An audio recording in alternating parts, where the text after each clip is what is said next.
In this video, I'll be showing you guys on how to download Battlenet on Mac. So let's get started. So first of all, open your browser and go to this link right here. Then you're gonna click on download for Mac, and then you're gonna wait for some time, okay? And then this pop-up is gonna come. Just go ahead and click on save. Then you can just open this, right click, open with archive utility, and then you're gonna open the setup again and click on open. Now look, sometimes there's an issue at this step, yeah?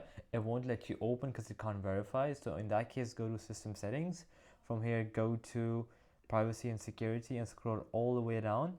And here you'll see an option of allow and you'll see the file's name. Just open it anyways and you're all good to go.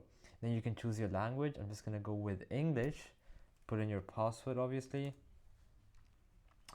Then it's gonna install and do all the good stuff. And then yeah, you just gotta wait for this downloading. It's gonna take a while, but once all this is done, then you have to obviously download it, and as you can see, it requires 270 MB. Just go ahead and click on continue and download it, and then you obviously have to sign in, and then you're good to go. So alright guys, that'll be it for the video. I hope that it helped you out, and I'll be seeing you guys next time. Peace out.